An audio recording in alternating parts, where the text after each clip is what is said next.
¿Sí me escucha? Sí, se me escucha, Doc. ¿Eh? Ya. Sí, Michelle. Listo, siendo entonces las 19:30. Mucho gusto, mi nombre es Michelle Maldonado. Soy coordinadora general de la empresa Jatun Yachai Sobilex. Quedan ustedes muy bienvenidos a esta tercera clase, esta tercera masterclass acerca del tema de soporte vital avanzado en obstetricia. Para los que no me conocen, trabajo en la empresa. Soy una de las encargadas de coordinar todo en esto dentro del ámbito del desarrollo de las clases. Eh, a los que ya me conocen, nuevamente les saludo. Quedan todos cordialmente bienvenidos a esta masterclass.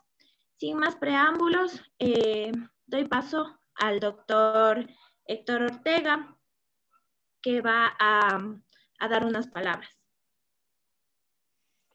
Gracias, Michelle. Muy buenas noches, estimados colegas y profesionales de la salud. La mortalidad materno-infantil es un problema que afecta a todos los países del mundo, en especial a los países subdesarrollados o en vías de desarrollo. Por lo que estos esfuerzos no solo son loables, sino necesarios en la realidad de la atención de urgencias.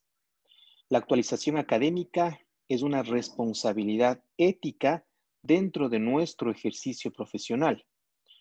Solo el conocimiento aplicado y basado en la mejor evidencia científica nos dará las suficientes herramientas para enfrentarnos a los retos del día a día y buscar la salud de nuestros pacientes con eficiencia, con calidad y con excelencia. Sean todos ustedes bienvenidos a este tercer día del webinar y segunda clase con el tema soporte vital avanzado en pediatría. En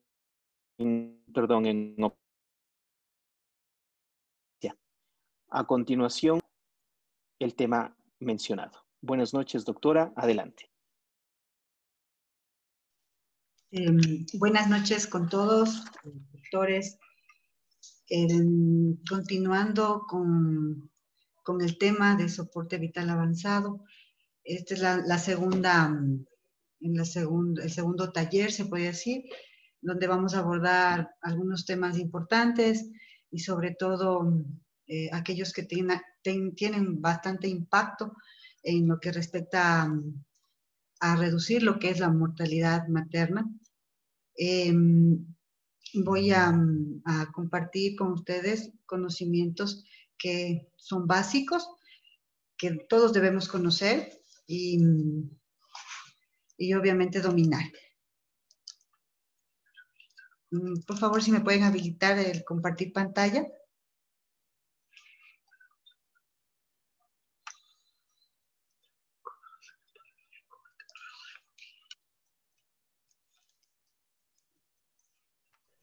Ya está, doctor. Ya. Muy bien. Como segunda parte del taller tenemos lo que son las complicaciones médicas del embarazo. El día lunes abordamos un tema muy importante acerca de lo que son los sangrados o las principales complicaciones en el primer trimestre del embarazo. Ahora vamos a hablar acerca de las complicaciones médicas que pueden ocurrir generalmente pasado ese trimestre, o sea, segundo y tercer trimestre del embarazo.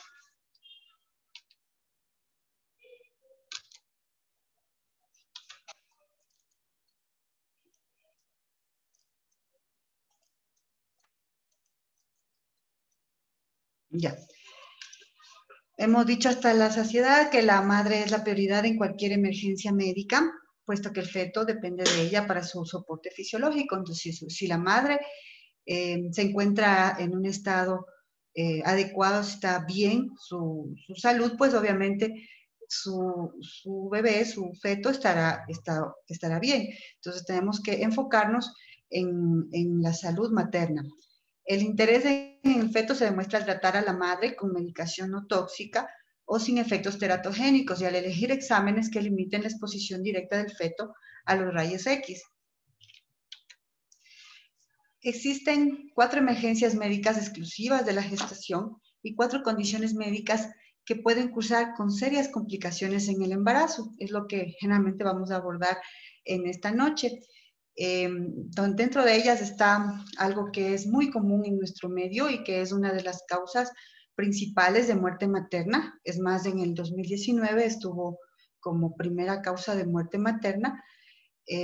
Son los desórdenes hipertensivos en el embarazo, trastornos hipertensivos del embarazo, clasificándose a ellos como a la hipertensión en el embarazo, que puede ser crónica cuando ya la paciente ha tenido como trastorno la hipertensión, ocurriendo esta antes de las 20 semanas de gestación o persistiendo más allá de los 42 días por posparto. Esa es la definición.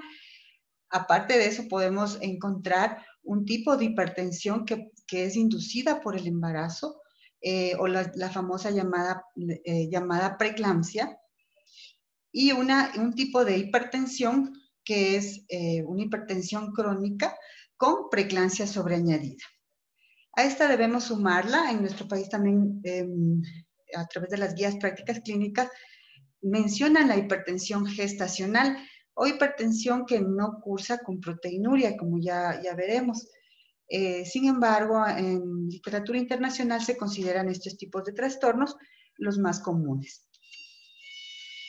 La eclampsia y el síndrome de HELLP se la clasifica como un cuadro de severidad de la preeclampsia, una complicación severa de lo que es la preeclampsia.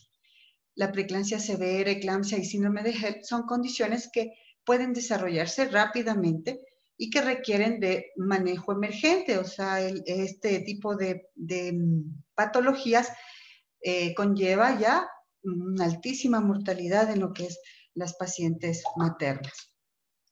Entonces, definamos lo que es la preeclampsia. La preeclampsia es una enfermedad que afecta a múltiples órganos y se caracteriza por la clásica triada: hipertensión, proteinuria y edema.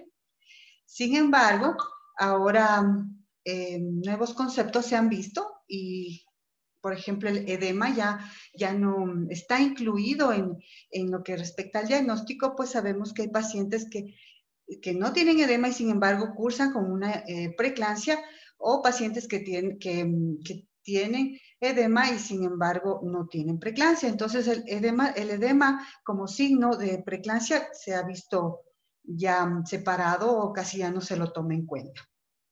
La hipertensión es definida como la elevación sostenida de la presión arterial a niveles de 140 o más, o sea, iguales de 140 o más de presión sistólica y iguales o más de 90 milímetros de mercurio en presiones diastólicas. La presión arterial elevada deberá estar presente en por lo menos 2 ocasiones con una diferencia de 6 o más horas.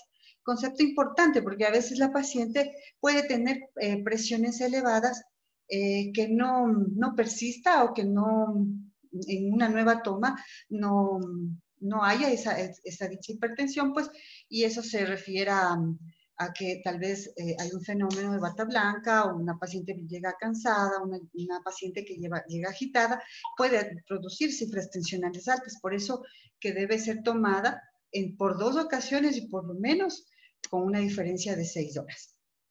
La proteinuria que se cursa aquí en la preeclampsia, como ya lo dijimos, es definida como la proteína en orina que se excreta en la orina y que excede los 300 miligramos en 24 horas, es un concepto básico, o con la concentración de 0.1 gramos por litro en litros, o sea, en las tirillas reactivas, más de una cruz, en por lo menos 2 muestras de orina recolectadas al azar en un intervalo asimismo de 6 horas.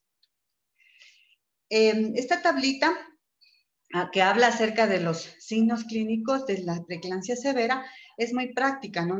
Aquí nosotros tenemos las características de lo que es la preeclampsia severa, que es a lo que nosotros debemos de enfocarnos. La preeclampsia severa se define, como ya dijimos, por una presión arterial, pero aquí sí ya mayor a 60, de 60 a 180 milímetros de mercurio, y con una diastólica mayor a 110 milímetros de mercurio.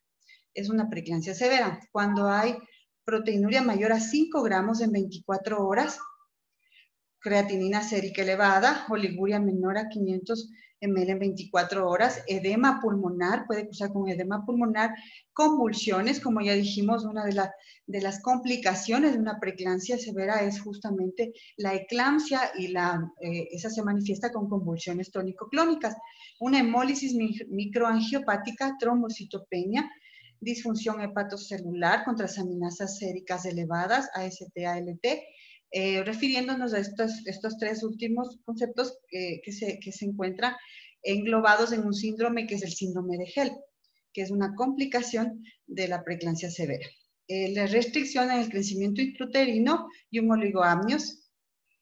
Síntomas que sugieren un compromiso final de órganos, una afectación ya de órganos. Esa es la definición de una preeclampsia severa. Ahora nosotros la definimos como una preeclampsia con signos de severidad. Bueno, en lo que respecta a la fisiopatogenia, la etiología, lamentablemente, de la preeclampsia en sí es desconocida. Hay varios criterios, hay varias teorías en donde indican que es muy probablemente que la preeclampsia sea debida a una implantación defectuosa de la placenta y a un daño concomitante de las células endoteliales. Los embarazos en los cuales la preeclampsia ocurre demuestran una invasión trofoblástica normal y una transformación incompleta de las arteriolas espiraladas uterinas, quizá debido a una alteración en la tolerancia inmunológica materno-fetal en el primer trimestre. Pues aquí lo que nosotros debemos recalcar es que la preeclampsia obviamente se manifiesta al final del embarazo, sin embargo inicia ya en un primer trimestre. De ahí las medidas profilácticas que se están ahora preconizando, como la toma de aspirina en bajas dosis para evitar una placentación anormal, para aumentar el flujo sanguíneo, y obviamente eso debe darse en el primer trimestre para que tenga un efecto hacia futuro, hacia el tercer trimestre. Lo que ya hemos definido.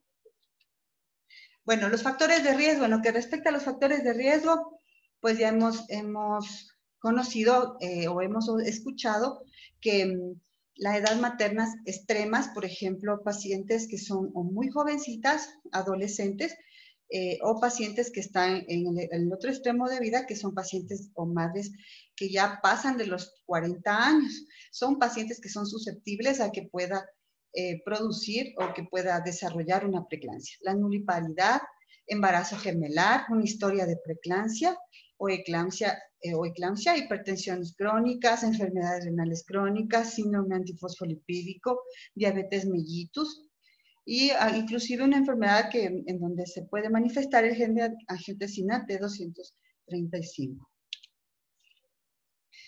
De acuerdo a los factores de riesgo, a nosotros nos ayuda a saber si podemos ayudar o en cierta manera prevenir el problema de preeclampsia. Suplementar con 1 gramo al día de calcio en las mujeres con riesgo elevado de desórdenes hipertensivos ha sido efectivo y ha resultado, según varios estudios, muy beneficioso, o ya se ha demostrado que hay un beneficio en lo que refiere a prevención de la preeclampsia.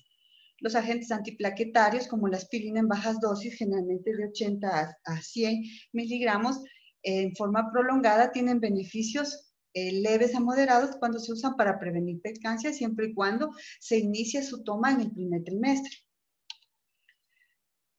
Vamos a lo que respecta a la clínica y complicaciones de la preeclampsia severa. En el sistema nervioso puede ocurrir cefalea severa, disturbios visuales, una hiperreflexia progresiva, son signos generalmente de alarma y que pueden conllevar o son signos premonitorios a que la paciente convulsione y obviamente la preeclampsia se transforme en una eclampsia. Puede existir un vasoespasmo severo y un incremento de las resistencias periféricas que someten a esfuerzo al sistema cardiovascular, pudiendo ocurrir el edema pulmonar como complicación. Y los desórdenes hematológicos que pueden aparecer cuando incluyen un volumen vascular disminuido, aumentando la viscosidad sanguínea y una hemoconcentración. y pueden ocurrir también además coagulopatías, incluyendo las complicaciones como el síndrome de Hell y el SID.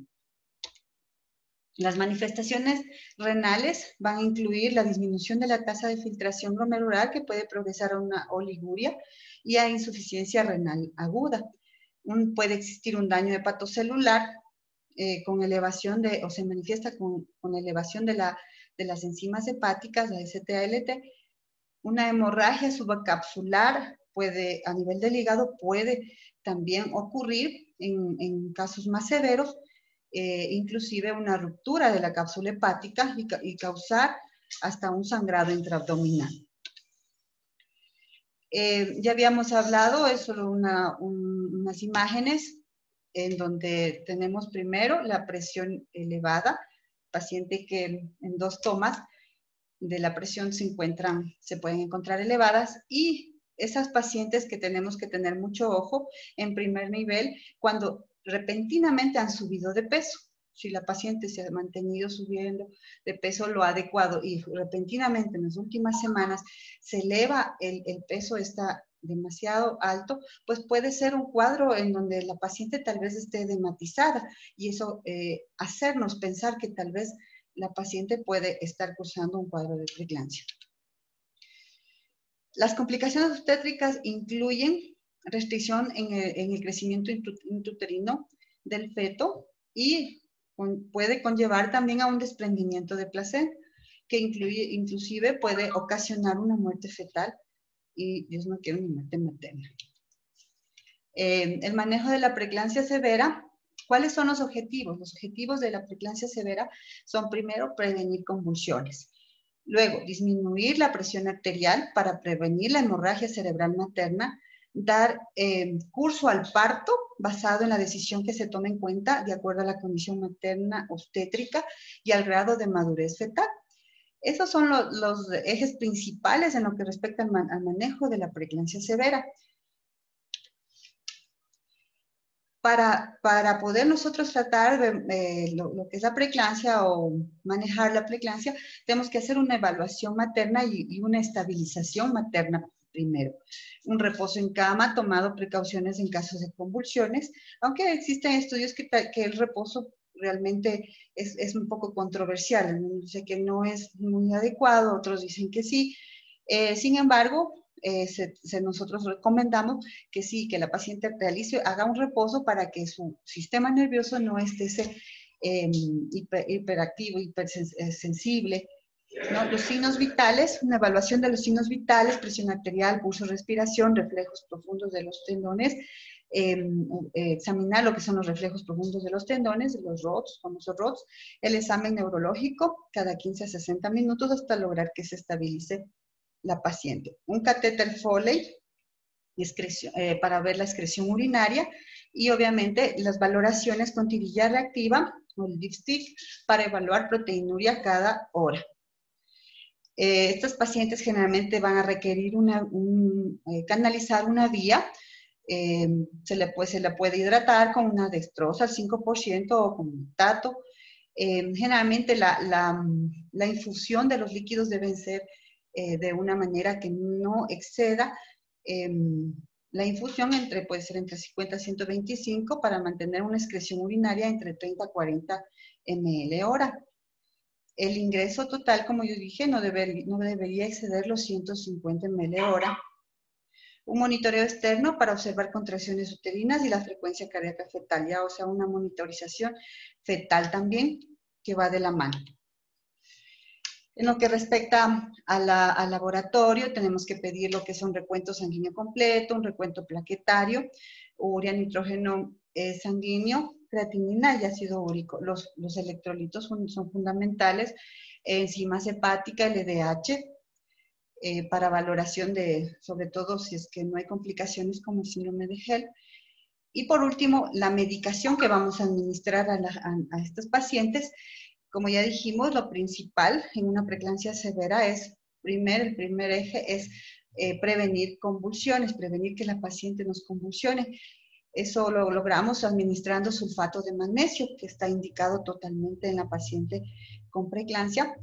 Para la presión arterial diastólica mayor a 110, milímetros de mercurio, administrar cualquiera de los siguientes antihipertensivos, como son la hidralazina, es el de elección, de 5 a 10 miligramos endovenoso cada 15 a 30 minutos, o el abetalol, 20 miligramos intravenoso, repetir cada 10 a 20 minutos, dosis respuesta, y la nifedipina, que en algunas ocasiones disponemos, es más accesible, 10 miligramos bioral, repetir cada 20 minutos, siempre y cuando la paciente se encuentre consciente, no se encuentre obnubilada o somnolienta, sino alerta. En lo que respecta al sulfato de magnesio, que lo usamos como una droga anticonvulsivante, es de elección y está basada en su gran efectividad. Previene lo que son convulsiones recurrentes en la paciente clántica, sirve para el tratamiento de las convulsiones, el control de las convulsiones en la paciente clántica y previene las convulsiones en la paciente preclántica. Ha sido comparado con la fenitoína o diazepam, sin embargo, es el de elección en la paciente embarazada. Debido a que es imposible predecir que las mujeres con preeclampsia desarrollen convulsiones eclánticas, usualmente se las trata a nivel mundial, se la trata como profilaxis para evitar las convulsiones. El sulfato de magnesio actúa disminuyendo la conducción neuromuscular y deprimiendo la irritabilidad del sistema nervioso central. No tiene efectos significativos en disminuir la presión arterial. Muchas veces confundimos, pensamos que el sulfato de magnesio también nos va a producir una hipotensión o nos va a bajar la presión arterial, pero el objetivo del sulfato de magnesio no es ese. El objetivo es evitar, es un anticonvulsivante, entonces evita que la paciente convulsione. Y si es que está convulsionando, pues corrige la convulsión o la mejora.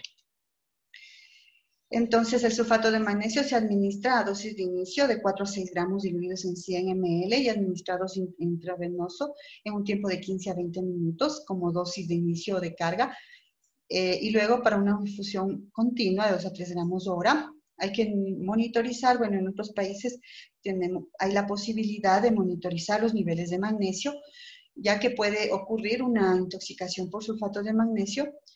El rango terapéutico del sulfato de magnesio, del magnesio en sangre es de 4 a 8 miligramos decilitro y eso se va a ver reflejado en signos o síntomas como los reflejos, la conservación de reflejos, el estado mental, si la paciente está alerta, el estado respiratorio, si tenemos una buena respiración o frecuencia respiratoria, y la excreción urinaria, si la paciente está orinando bien, o se está presentando cuadros de anuria o oliguria. Aquí tenemos una tablita que me pareció muy interesante, en donde podemos evaluar más o menos sin necesidad de tener un laboratorio a la mano para evaluar el porcentaje de sulfato de magnesio o la cantidad de sulfato de magnesio. Nos ayuda bastante. Por ejemplo, cuando el sulfato de magnesio en la sangre están normales entre 1 a 2.6, cuando es una dosis terapéutica está entre 4 a 8, cuando hay reflejo, pérdida de reflejo patelar de 8 a 12, quiere decir que tenemos de 8 a 12, somnolencia cuando ya el sulfato está entre 10 a 12, cuando existe depresión respiratoria entre 15 y 17, cuando puede existir parálisis, incluido una parálisis respiratoria entre 15 a 17, y si hubiera un paro cardíaco, pues sabemos que los niveles de sulfato de magnesio van a estar entre 30 a 35. El antídoto para el sulfato de magnesio en dosis tóxica es el gluconato de calcio. Se administra de un gramo intravenoso en 3 minutos y generalmente se lo diluye en solución salina. No podemos administrar sulfato de magnesio si no tenemos a la mano el gluconato de calcio, por las complicaciones que como vemos pueden darse.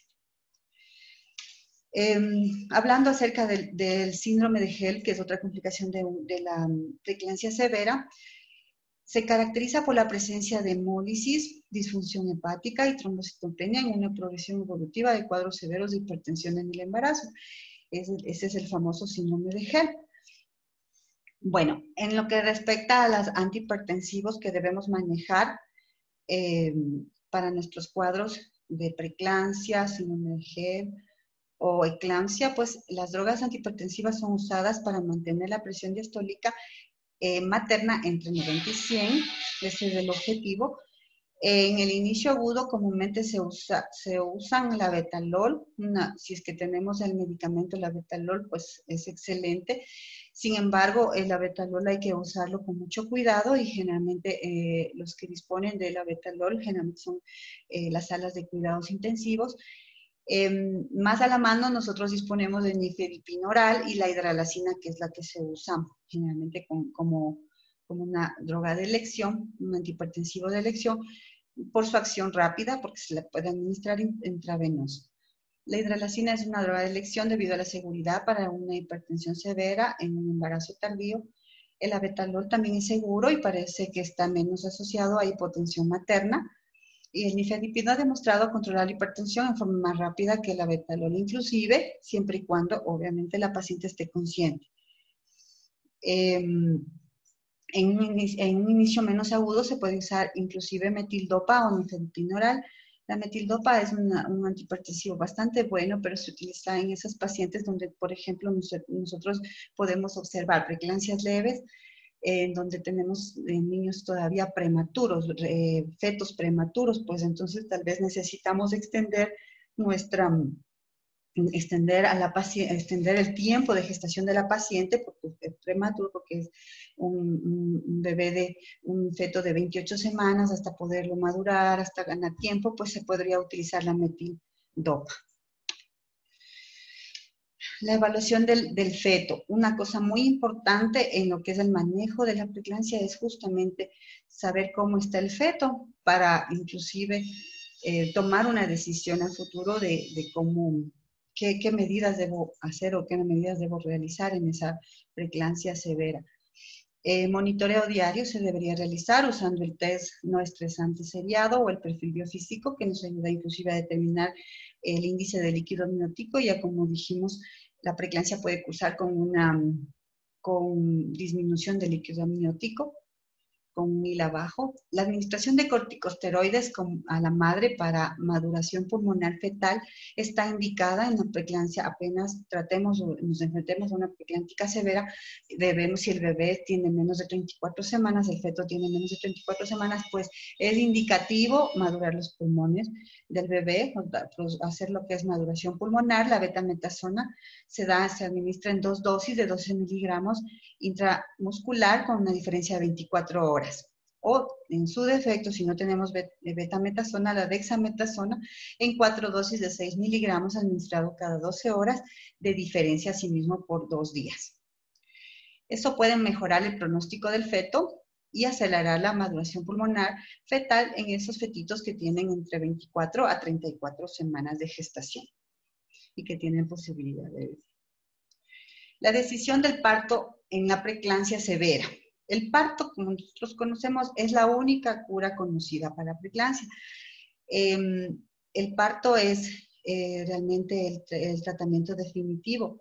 Sin embargo, hay factores, tanto maternos como fetales, que nos indican cómo debemos llevar esta situación del parto, si es una cesárea, si es un parto normal, si ya es momento de terminar el embarazo. Los factores fetales incluyen la edad gestacional, evidencia de madurez pulmonar fetal y signos de compromiso fetal en el test no estresante o en el perfil biofísico.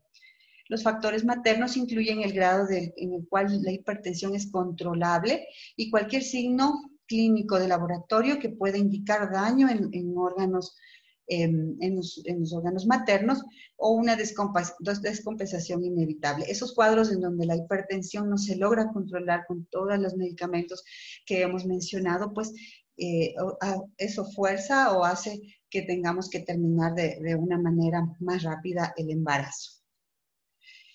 Entonces, este cuadro nos indica, es bastante esquemático y nos indica la decisión del parto. Si hay deterioro materno, una restricción de crecimiento intrauterino severo, compromiso fetal en más de 34 semanas de gestación. Obviamente, si es que hubiera estas circunstancias, el parto debe darse dentro de las 24 horas. Si no las hay, pues el manejo puede ser ya expectante entre 28 a 32 semanas. Debemos administrar corticosteroides, drogas antihipertensivas, evaluación diaria de las condiciones materno y fetales, hasta llegar por lo menos a las 33 a 34 semanas. Si la paciente ya tiene 33 y 34 semanas, hay que hacer una amniocentesis para evaluar lo que es la madurez del bebé. Si es que hay un líquido inmaduro, pues daremos corticosteroides y el parto puede desarrollarse o puede producirse entre las 48 horas siguientes. Y si el líquido nos indica que ya hay maduración fetal, pues se produciría el parto. La decisión del parto, si la decisión del parto sea por vía vaginal o cesárea, depende mucho del estado hemodinámico de la paciente. Otra también depende de la condición obstétrica. Si es una paciente que tiene una distocia de presentación, pues obviamente no podrá dar a luz por un parto normal, pues tendrá que hacerse cesárea. También mucho se refiere a que haya compromiso fetal o materno. Entonces, si la paciente está inestable, pues tal vez tengamos que terminar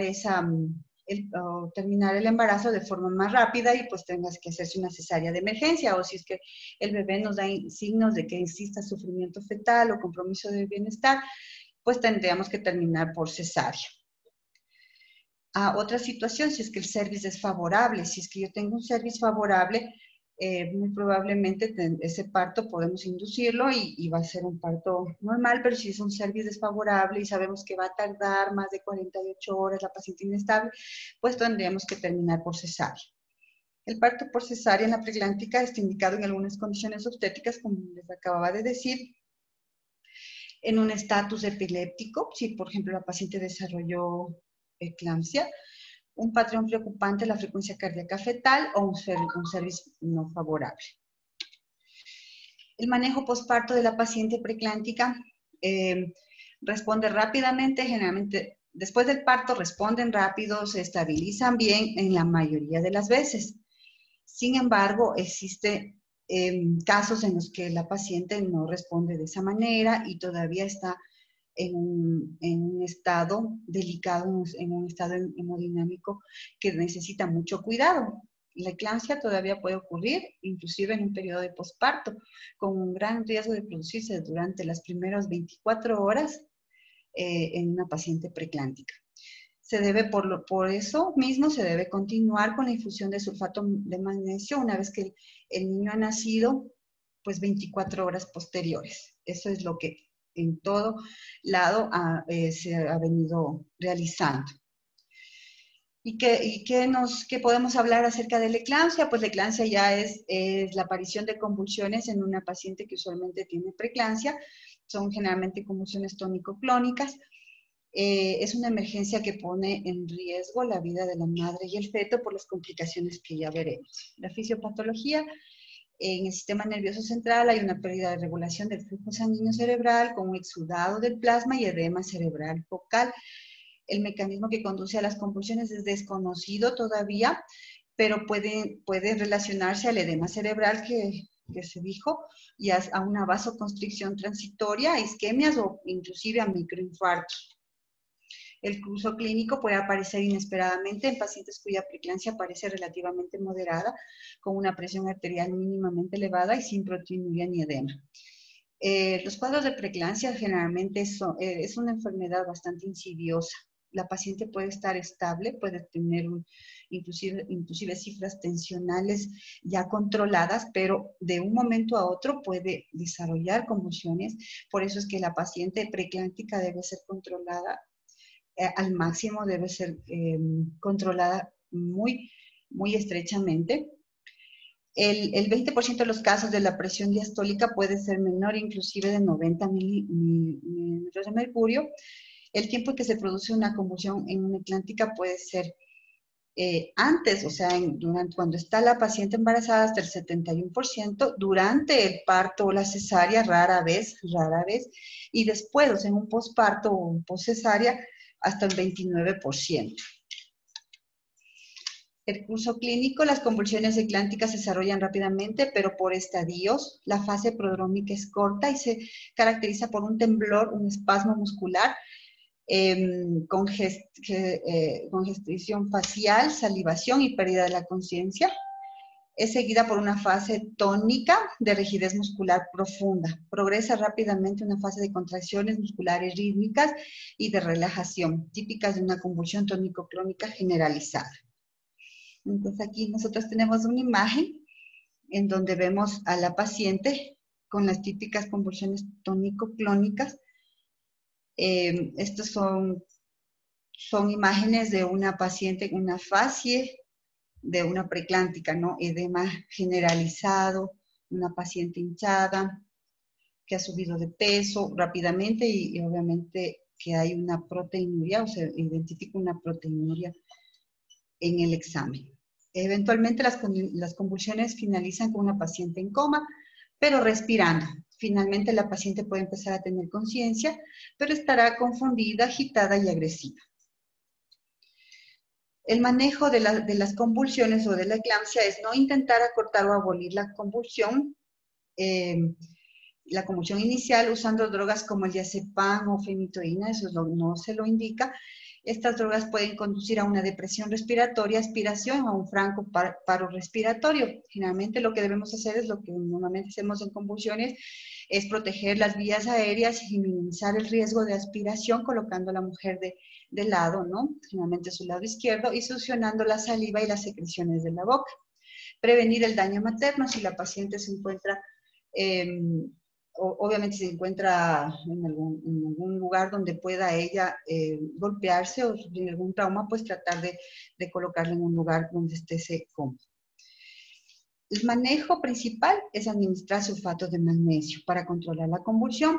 Si la paciente con preeclampsia ya ha recibido dosis inicial de sulfato de magnesio como profilaxis, porque es una paciente preeclántica que convulsionó, pues obviamente ya se encuentra recibiendo su infusión de sulfato de magnesio. ¿Qué debemos hacer? Se debe administrar una dosis adicional de lo que está recibiendo su dosis de mantenimiento, adicionalmente administrar 2 gramos como dosis de emergencia, ¿no? Intravenosa. De otro modo, se puede también administrar 6 gramos como dosis inicial de sulfato de magnesio, si es que no lo ha estado recibiendo, en plazo de más o menos 15 a 20 minutos, seguidos por una infusión de mantenimiento de 2 gramos por hora.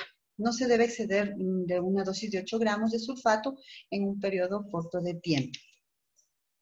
Se debe manejar a oxígeno suplementario, auscultar pulmones si se encuentra crepitantes.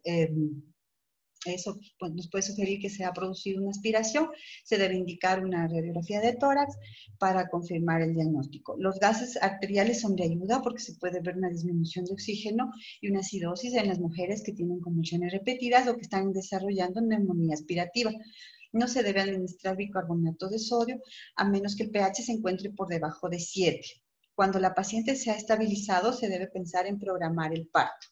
Primero estabilizamos a la paciente y programamos el parto. Generalmente cuando ya está en un estatus convulsivo, pues la vía alta corresponde a la vía, en ese caso, en ese momento, pues la vía más rápida y segura para la paciente, una vez estabilizada. El pronóstico materno y fetal en la eclampsia, las tasas de muerte materna después de una convulsión, se ha hablado de que puede ser entre 1 en 250 casos, o sea, es alto. Los riesgos importantes para el feto son la prematuridad, pues obviamente si es que la paciente está convulsionando hay que terminar el embarazo lamentablemente, y si es que ese bebé es prematuro, pues saldrá prematuro y con todas las complicaciones que eso conlleva. La restricción del crecimiento intrauterino, que conlleva a un síndrome de preeclampsia anterior, el desprendimiento de placenta, que puede ocurrir entre el 5.5 al 23.6% de embarazos con eclampsia antes del parto, que puede conllevar a una muerte fetal, hasta en un 45%. Durante las convulsiones eclámpticas, el feto frecuentemente manifestará bradicardia a consecuencia de la hipoxia, debido a que la madre no está respirando y las arterias uterinas tienen vasoespasmo severo. Es por eso que el compromiso de bienestar del bebé se vuelve una prioridad, y en ese caso a veces nos toca terminar por cesárea de una forma más rápida. Se puede hacer una transferencia exitosa cuando la paciente está adecuadamente tratada con sulfato de magnesio y se encuentra estabilizada. La complicación más severa de la preeclampsia es el síndrome de Hell. El síndrome de Hell es una variante de una preeclampsia severa. Ya se hablaba del síndrome de Hell por ahí en 1982.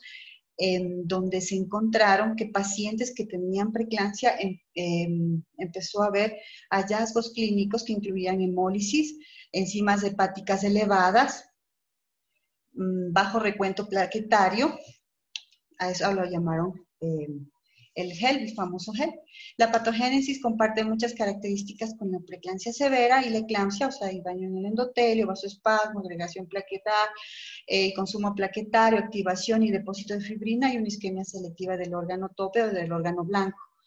Las investigaciones aún no dilucidan el mecanismo preciso que lo inicia. Sin embargo, la hemólisis resulta de un proceso hemolítico microangiopático donde los glóbulos rojos se fragmentan a medida que pasan a través de los vasos con un endotelio dañado y con depósitos de fibrina. En el hígado, la fibrina se deposita en los sinusoides hepáticos, lo que conlleva una necrosis portal y de eso la elevación de las enzimas hepatocelulares. El recuento bajo de plaquetas resulta de una disminución en el tiempo medio de vida de las plaquetas y un incremento del sistema de agregación plaquetaria, lo cual la médula ósea no está en capacidad de compensar y de ahí viene la complicación de las plaquetas.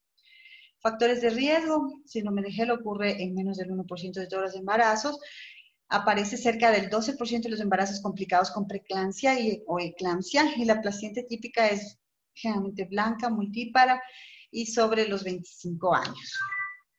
La presentación clínica generalmente ocurre a partir de la mitad del segundo trimestre o varios días inclusive después del parto.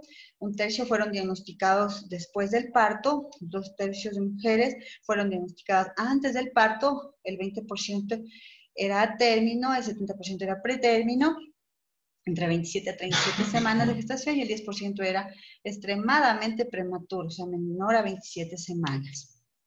El cuadro clínico: dolor en el cuadrante superior derecho o dolor epigástrico, náuseas y vómitos, se relaciona con el problema hepático. Historia de malestar o síntomas no específicos que sugieren síndrome viral agudo, a veces malestar general, cefalea, síntomas de preeclampsia severa, como ya dijimos, cefalea y disturbios visuales. Si la coagulopatía está avanzada al momento de la presentación, puede ocurrir hematuria e inclusive sangrados en diversos lugares, sangrado inclusive gastrointestinal. El cuadro clínico se confirma por el dolor en el cuadrante superior derecho y en el epigastrio. Hay hipertensión que se puede presentar hasta en el 85% de casos y esa hipertensión es severa e inclusive incontrolable hasta en el 66% de casos. También puede haber aumento significativo de peso y el edema. El problema del síndrome de HELP es el diagnóstico diferencial, con síntomas y signos que se refieren al abdomen superior, o sea, puede relacionarse con muchas patologías, condiciones médicas y quirúrgicas, incluyendo colecistitis, hepatitis, hígado graso agudo del embarazo, reflujo gastroesofágico, gastroenteritis, pancreatitis. Los análisis de orina y los estudios de función renal anormales pueden sugerir pielonefritis, inclusive un síndrome urémico hemolítico o cálculos uretrales. Ese es el problema, el diagnóstico diferencial, que puede tener varios diagnósticos que nosotros debemos tratar de dilucidar. La trombocitopenia puede sugerir púrpura trombocitopénica idiopática, una púrpura trombótica trombocitopénica. En lo que respecta al diagnóstico y clasificación del síndrome de HELP, de una caída en el recuento plaquetario y un aumento en la deshidrogenasa sérica lo que indica una hemólisis y disfunción hepática, es lo que nos ayuda a clasificar el síndrome de HELP. ¿Y para qué clasificamos? Pues para reflejar la severidad de la enfermedad, o sea, saber en qué tipo de enfermedad nos encontramos, en qué grado de enfermedad nos encontramos. Y así tenemos que, pues, tenemos la clase 1 cuando el recuento plaquetario es menor o igual a 50.000 por milímetros cúbicos. Clase 2 mayor a 50.000, pero menor a 100. Clase 3 mayor a 100.000, pero menor a 150. Las enzimas hepáticas, el ACT mayor a 70 y la deshidrogenasa láctica mayor a 600. En la sangre periférica vamos a encontrar una muestra anormal donde se evidencia eritrocitos dañados, esquistocitos y células en erizo, glóbulos espinosos se llama, células en timón de ruedas, células en casco, bilirrubina sérica mayor o igual a 1.2 miligramos por decilitro, y como ya hablamos también de la deshidrogenasa láctica mayor a 600. Cuando el recuento plaquetario es menor a 50.000, ocurre un sangrado activo, deberá evaluarse el fibrinógeno también, los productos de degradación de la fibrina, la protrombina y el tiempo parcial de la tromboplastina para descartar coagulación intravascular diseminada sobreimpuesta. Las anormalidades en la antitrombina 3 también la apoyan. Manejo del síndrome de HELLP, las metas que son estabilizarla a la madre, evaluar al feto, determinar el tiempo óptimo y la ruta del parto y proporcionar un monitoreo y manejo continuo durante el periodo de alto riesgo, incluyendo los días posparto, los 2 primeros días posparto, como vemos, las metas para el manejo del síndrome de HELLP es casi las mismas que para la preeclampsia severa, sino que a eso lo vamos a añadir un control estricto de la presión arterial, prevenir las convulsiones, se debe administrar agentes antihipertensivos, como ya vimos, la hidralazina, la betalol, nifedipino. Todas las mujeres con síndrome de HELLP deben recibir sulfato de magnesio como profiláctico, particularmente cuando se encuentran en el trabajo de parto, cuando presentan dolor en epigastrio. Y el manejo específico, lo que varía de lo que es una preeclampsia severa, es el uso de dexametasona. La dexametasona para el trastorno de HELLP está ahora, es muy controversial. En algunas guías prácticas se la maneja, pero en otras, según varios estudios, no han demostrado una mayor efectividad. Sin embargo, es mejor usar porque realmente nos puede beneficiar. Entonces, ¿cómo la usamos? 10 miligramos intravenoso cada 12 horas, lo que va a mejorar la madurez pulmonar fetal y darnos tiempo para transferir a la paciente a tercer nivel de atención. Se debe iniciar antes del parto el uso de dexametasona cuando el recuento plaquetario cae por debajo de 100.000 y continuar en el posparto hasta que las anormalidades se resuelvan, o sea, hasta que exista ya una normalización en el recuento plaquetario. Se puede requerir de hemoterapia, incluyendo plasma fresco congelado, plaquetas y paquetes de glóbulos rojos, para corregir los defectos de coagulación o hemorragia aguda. Generalmente cuando se presenten defectos de coagulación o hemorragia aguda, ahí está indicado hacer hemoterapia, pero no como profilaxis. Es otra situación que está en discusión. Requerir transfusión de plaquetas si el recuento se encuentra por debajo de los 20.000. Eso es como una manera de decir profilácticamente, pero es muy controversial. La plasmaféresis es una opción terapéutica en investigación para mujeres que no han mostrado la mejoría esperada en el posparto. El manejo del parto y el posparto es conveniente un parto temprano, o sea, un parto rápido. Los neonatos mayores a 28 semanas de gestación terminarán en parto 48 horas después de administrar la primera dosis de dexametasona en la madre. El parto vaginal no está contraindicado a pesar de que el parto por cesárea usualmente se hace necesario debido a la prematurez. Cuando hay prematuros extremos, menos de 32 semanas, pues la cesárea es la indicación. A un cervix inmaduro o a un estado fetal preocupante o inestable. El catéter epidural, en lo que respecta a la anestesia que se va a utilizar en el caso de que se terminaría por cesárea, está asociado con un incremento en el riesgo de sangrado, pues entonces algunos consideran que si el recuento plaquetario es mayor a 75.000 a 100.000, no habría peligro, no habría riesgo, y si es que los estudios de coagulación son normales, entonces la paciente puede recibir una anestesia epidural o raquidio. El parto por cesárea, el riesgo si el sangrado debido a trombocitopenia, y difícil de controlar la presión arterial debido a la disminución del volumen intravascular. O sea, es más riesgoso el parto por cesárea que un parto normal, debido a lo que acabamos de mencionar. Sin embargo, a veces se hace necesario realizar la operación, el procedimiento quirúrgico. Cuando en el preoperatorio estas sean menores a 50.000, se transfundirán plaquetas. Esto es lo que generalmente se está realizando como a manera profiláctica para evitar problemas de sangrado, tener problemas de sangrado y tener problemas a nivel inclusive de la anestesia. La evolución del parto por cesárea lleva algunos riesgos, tales como el sangrado debido a la trombocitopenia y dificultad para controlar la presión arterial debido a una disminución del volumen intravascular, la transfusión de plaquetas cuando en el preoperatorio estas sean menores a 50.000, y la mayor parte de mujeres con síndrome de Hell experimentan un periodo de deterioro clínico y de laboratorio seguidos de una recuperación gradual después del parto. Entonces hay que tomar muy en cuenta, o sea, este tipo de trastornos generalmente se maneja en cuidados intermedios o inclusive en cuidados intensivos. Observación de los niveles de DHL y recuento plaquetario por aproximadamente 48 horas postparto. El recuento de plaquetas alcanza a sonar a las 24 o 48 horas después del parto.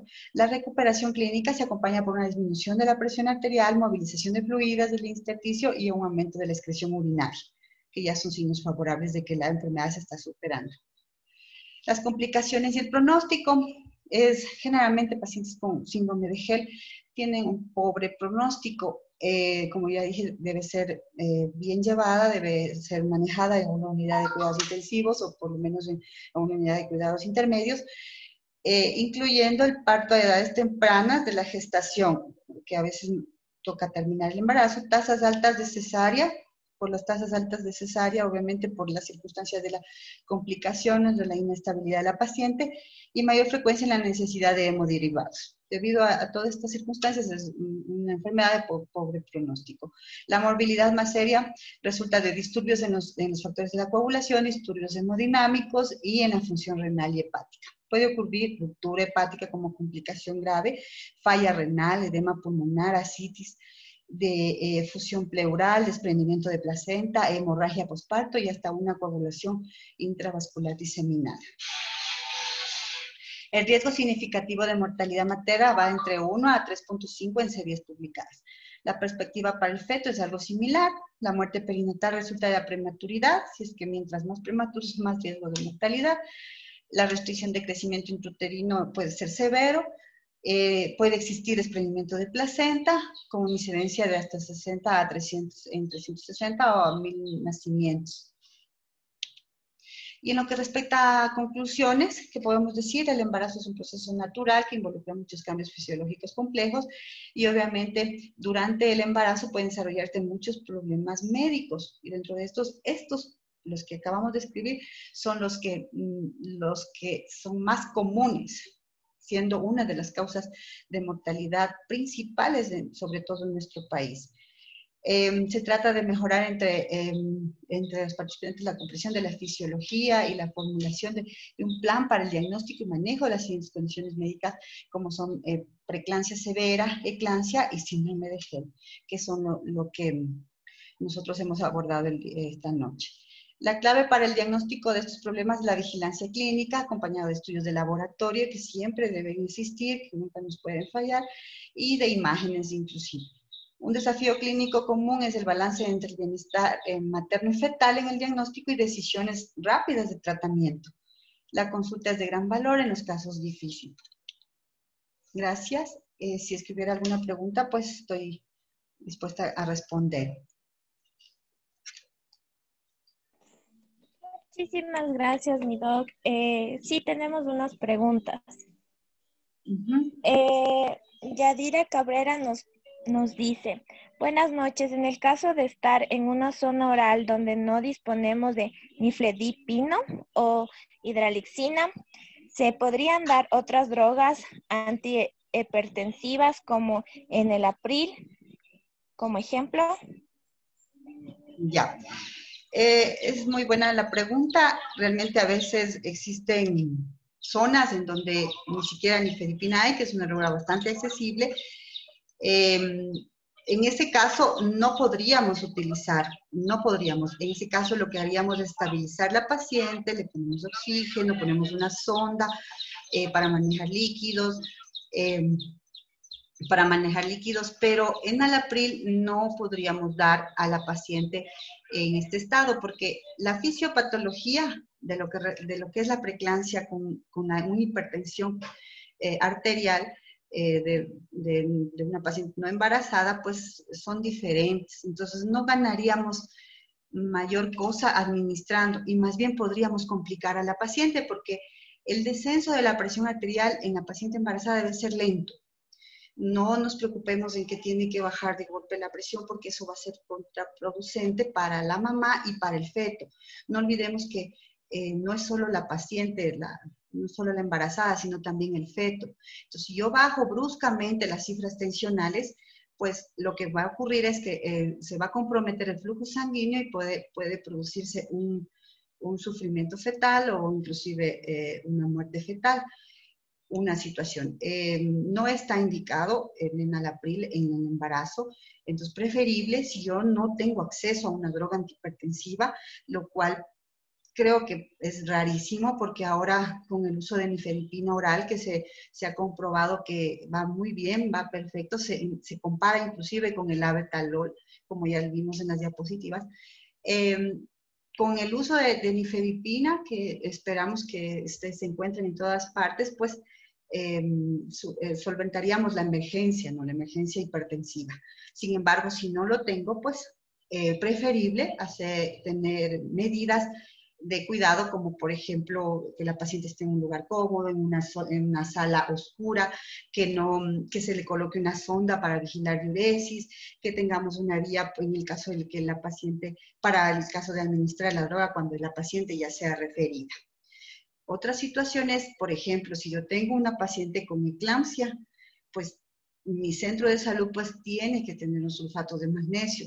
Ahora, si no tengo sulfato de magnesio y tengo diazepam, pues ni modo, me toca utilizar diazepam, aunque no es lo más adecuado. Pero un estatus convulsivo, una convulsión, pues puede traer muchas consecuencias a la madre, por ejemplo, desprendimiento de placenta, daño neurológico. Entonces, obviamente, en ese caso, pues sí tendría que ver otra alternativa, ¿no? Listo, Doc. Tenemos otra pregunta también.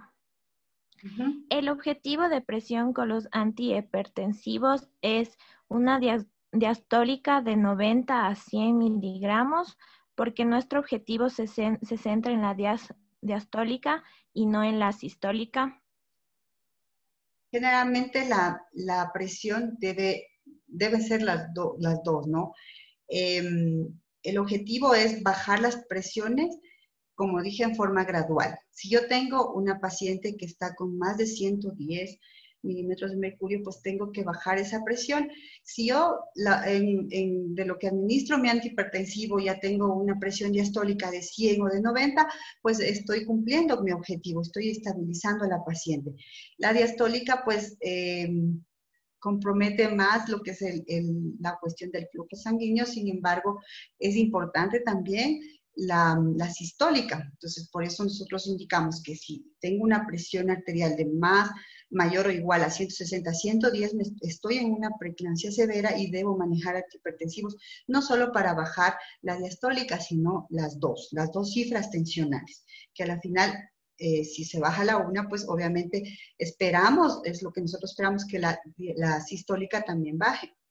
Ese es el objetivo. El objetivo es bajar de forma gradual la presión arterial hasta llevar a la paciente no a un estado de normalidad, no esperemos que la paciente vaya a tener una presión de 110/70, una paciente preeclámptica, pues no, sino el objetivo es estabilizar hasta una presión de 140/90, por ejemplo, en donde pueda yo actuar, donde yo pueda, por ejemplo, someter a la paciente a un parto o someter a una paciente a una cesárea, porque con cifras tensionales tan altas, pues voy a tener complicaciones, sea en el parto o sea en la cirugía, en la cesárea. Listo, mi doc. Otra pregunta. Nos dice Gemma Bermúdez. En el caso de tener una paciente que esté con dosis de mantenimiento por preeclampsia y comienza a realizar convulsiones, ¿volvemos a iniciar con dosis de impregnación para preeclampsia o agregamos en la de mantenimiento? Algo yo hablé acerca de la charla. Generalmente, si yo tengo una paciente preeclámptica con dosis de mantenimiento por profilaxis que le pusimos, pues puedo agregar 2 gramos de sulfato de magnesio ese momento, intravenoso ese momento, como yo le había indicado. Y si es que no responde la paciente, pues puedo volver a añadir 2 gramos más. O sea, dar una dosis de impregnación sería hasta de 4 gramos, que sería en el caso de que, por ejemplo, una paciente convulsiones sin necesidad de estar puesta sulfato de magnesio, yo le administro 4 gramos de sulfato de magnesio para como dosis de urgencia, como dosis emergente, como dosis inicial. Y luego sí, pues ya la tendría como dosis de mantenimiento. Muy bien, mi doc. Tenemos como última pregunta y nos dice, he escuchado que la aspirina se debe prescribir en hora sueño. ¿Hay alguna diferencia en prescribirla en el día o en la noche y por qué? Y generalmente el nivel de absorción de la aspirina se debe hacer en la noche por la cuestión del nivel de absorción. Otra también se ha visto mejora del flujo sanguíneo administrándolo en la noche. Ya la paciente cuando ya va a acostarse a dormir, pues obviamente descansa y el nivel del flujo sanguíneo de todo un día de jornada, de estar reginando, pues ya en la noche descansa y entonces mejor aprovechar. Porque generalmente la aspirina antiguamente se usaba justamente para mejorar el flujo materno-fetal. Ahora se vio que la aspirina ayuda en lo que respecta a prevención inicial de preeclampsia, o sea, pues se previene la preeclampsia, pero más se refiere al flujo sanguíneo, al flujo, a mejorar ese flujo, tanto materno como materno-fetal. Listo, mi doc. Muchísimas gracias por su intervención. Hemos respondido a las preguntas que nos han realizado mediante el chat. Quedamos muy agradecidos y de igual manera se les recuerda que el día de mañana les esperamos a la misma hora para realizar las siguientes charlas programadas, tanto como el de obstetricia y pediatría. Se les recuerda a su vez que el 2 de octubre se realizará la evaluación para la obtención de los certificados, como se les ha mantenido informados dentro del grupo de WhatsApp. Muchísimas gracias, mi doc. Una excelente noche para todos.